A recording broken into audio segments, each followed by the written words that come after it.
Let's update some dynasty rankings for wide receiver and tight end next on Fantasy Football Today in 5. Welcome to FFT in 5. I'm Chris Towers. I'm here with Heath Cummings. We're talking some dynasty, as we always do, on the FFT in 5 podcast on Tuesday as we're recording, Wednesday as you're listening to this. And make sure you listen to the Fantasy Football Today Dynasty podcast every Tuesday. That's on the YouTube channel at 11 a.m. We also post that on the podcast feed for Fantasy Football Today, right, Heath? Yes, we do. All right, so you can check it out on YouTube or the podcast feed. And Heath, let's talk about some wide receiver risers in the dynasty rankings since pre-draft. Let's put the timetable on.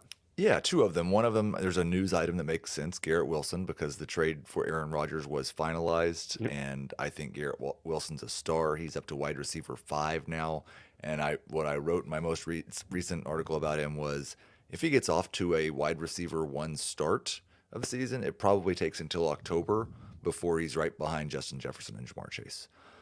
Jahan Dotson's the other one who's a little bit more surprising probably because nothing positive changed for him. I had him ahead of Terry McLaurin in my initial projections, and I tried to kind of push back on that, but I just think what Dotson did as a rookie, I'm expecting big things in his second year. He's getting a lot of love right now from guys like Matt Harmon in terms of his route running, and I think he could be the number 1 wide receiver in Washington. He's up to wide receiver 18 for me now in Dynasty. Yeah, Terry McLaurin's a very good player, obviously, but he is also, 28, 29? So he's 28, yeah. 28, so closer to, hitting the peak and potentially falling off than you might think. And, he's, I think, a very good player, but more of a downfield guy. So there's an opportunity for Jahan Dotson to kind of operate, in the intermediate range. He's also got big playability. So that's an interesting one. I think the only question there, and for Dynasty, it matters less, but maybe when we're talking about 2023, is just, is Sam Howell any good? We have no idea. Yeah. But I think it's more likely that he could be surprisingly good than Carson Wentz or Taylor Heineke.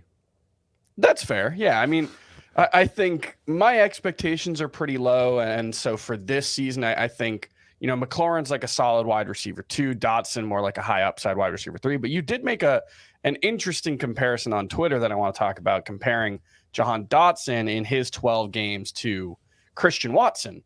Those guys rhyme. That's fun. They were almost the same on a per game basis, on a per target basis, on a per catch basis. Now, what people who back Christian Watson will tell you is he was much, much better on a per route basis.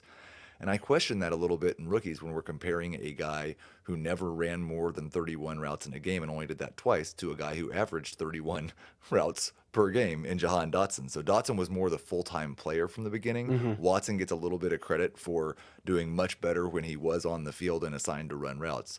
But yeah, Dotson was a first-round pick. Watson was drafted in round 2. Dotson's a year younger than Watson. And both of their situations are pretty unknown. But what Watson did last year, he did with Aaron Rodgers. Yeah, no, that's true. It's much more likely that Watson is facing a QB downgrade for 2023 is what you're saying. Who's someone who fell in your rankings? I'm scared to death of Jameson Williams. He was my wide receiver 24 a month and a half ago, and he's down to wide receiver 42, which people think is crazy, but he doesn't even get to practice during his suspension. He gets to go to the building after the first 3 weeks, but he's going to show up week 7. They're going to have 2 games that you're not going to start him. Then they have their week 9 bye. At best, you could start using this guy for fantasy purposes week 10, and that's a big question mark when he misses 2 months of the season. After last year, I think people forget, they see that one catch for 41 yards, and they think, yeah, he just played a game or 2. He played 6 games. Yeah. For a team that wasn't really, they were kind of a contender and never played more than 25% of the snaps and caught 1 pass. It's asking a lot, is what you're saying.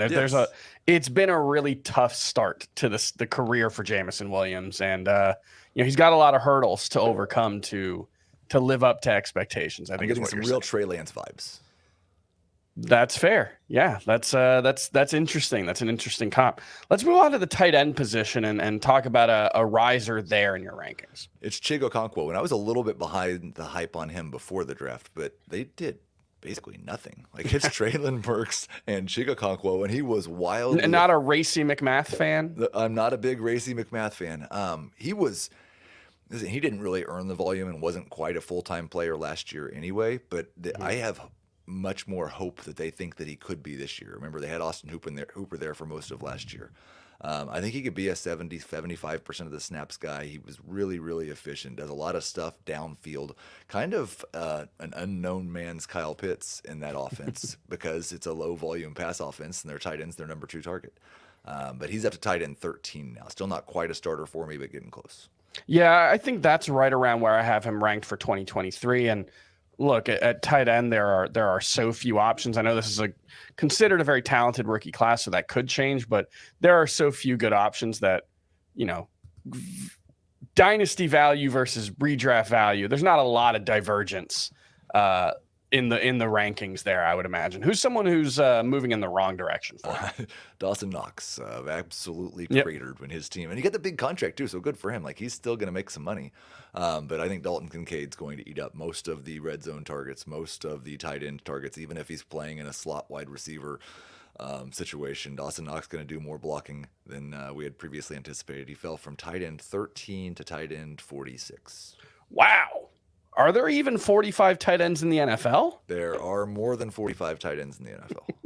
That's quite a drop. I think at least for a 2023 perspective, I'm probably just going to avoid both of those guys. I think you're looking at a situation where at best they're fighting to be the number 3 option in that offense. And, maybe Kincaid has some upside. Maybe he develops into that slot receiver that some people are hoping for. But I think generally speaking, this is a situation I probably want to avoid is the Buffalo Bills tight ends, at least for 2023.